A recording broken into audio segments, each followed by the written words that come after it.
Good evening. It's your old friend, Birdtendo, and welcome back to Evenly Read. Episode 5, thank goodness. How has your day been? Heck, if you're still attending school or college, do tell me how it was. If you're going to be attending a school play, playing a popular character, what have you. And I tell you what, this will also collide with our story today. I used to do a elementary school play a long time ago.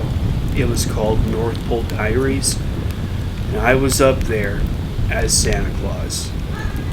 Santa Claus. Yep, today we're reading Santa Claus is Coming to Town. Not a retelling of a song, but more of the Rankin Bass show. TV special. Of course, this book is based on the original TV classic, and we're going to be reading it tonight. So, stop warming up for your holiday play, take a bit of a break, get some water, and listen to this calming tale. Santa Claus is Coming to Town, based on the original TV classic, retold by Diane Wright Landolph, illustrated by Daryl Baker.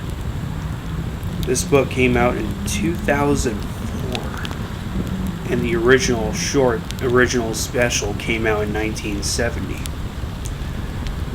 Let's cut to the chase. One cold winter morning, the Kringle family of elves found a baby boy on their doorstep. The baby's name tag said Claus, but the elves decided to call him Chris. The Kringles were expert toy makers. Chris promised that when he grew up, he would cross the mountain of the Whispering Wind, where the Winter Warlock lived, to deliver the toys to the children of Somber Town. Somber Town was a gray, unhappy place. The mayor, Burgermeister Meisterburger, had outlawed toys because he had slipped on a toy and broken his foot.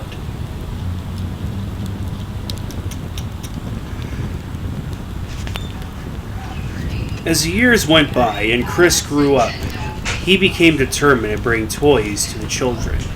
The Elf Queen, Tanta Kringle, gave him a new red suit for the journey, and he set off with his pack full of toys. Along the way, Chris met a lost penguin. He decided to call the penguin Topper. Topper and Chris traveled toward the mountain of the Whispering Wind. "Who nears my mountain?" howled the Winter Warlock. "Get back or you are doomed!"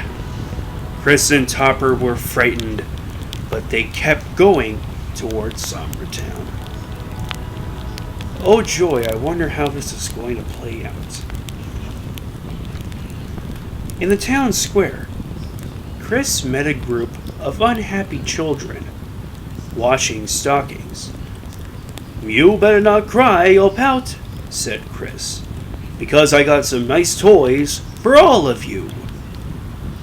Yippee, the children's teacher, Miss Jessica, told Chris toys were illegal and unnecessary. Then Chris gave Jessica a China doll. And suddenly, she remembered how much of a toy could mean to a child. Of course. Toys pretty much mean everything, and they'll never leave you. The Burgermeister Meisterburger was very angry when he saw the children playing with their toys. "You brats are under arrest!" he cried. "It was my fault," said Chris. "I gave them the toys." So the Burgermeister ordered his soldiers to arrest Kris Kringle instead. Kris just smiled and pulled out a yo-yo. The Burgermeister loved yo-yos. By the time he realized he was breaking his own law by playing with a toy, Kris and Topper had escaped. Well, well, how the turntables. Kris and Topper weren't safe yet. To get back to the Kringles, they had to pass through the land of the Winter Warlock again. Suddenly, long woody arms reached out and grabbed them. Kris and Topper had been captured by the trees. The Winter Warlock appeared in front of them. "Now I have you, and you'll never get away!" he roared. Once again, Kris reached into his pack. He pulled out a toy train and offered it to the Warlock. "You wish to give me a present? A toy?" the Winter Warlock asked Kris. This kindness melted the Winter Warlock's icy heart, and he let them go. Back in Somber Town, the children were forced to give up their toys. They sent Kris letters asking for more. Kris wanted to help, but he knew the Burgermeister would be looking for him, so he came up with a plan. That night, when all the houses were locked and everyone was sleeping, Kris slid down the chimneys. If you're keeping up, just know this is an origin story of, he left toys in all the children's stockings that were drying by the fireplaces. When the Burgermeister saw children playing with toys, he realized he'd been tricked. He decided to set a trap for Kris the very next night.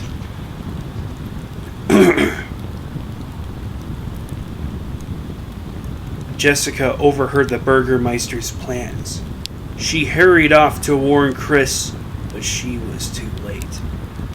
The soldiers followed her to the Kringles workshop and arrested Topper, the Winter Warlock, and the Kringles. Kringle lives matter. Meanwhile, Kris was already on his way to deliver the toys. He slid down the chimney, right into the Burgermeister's trap. Kris was captured and locked in the dungeon. Jessica knew she had to help her friends. She asked the Winter Warlock to use his magic to free everybody, but he had lost his powers when he had become good. "Alas, all I have are a few magical leftovers. Some magic corn," said the Winter Warlock. That gave Jessica an idea. She fed the magic corn to Kris's reindeer friends, Dasher, Dancer, Prancer, Vixen, Comet, Cupid, Donner, and Blitzen.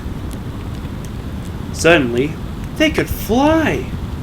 The reindeer rescued Kris and his friends from the dungeon and flew them to freedom. The Burgermeister was still looking for him.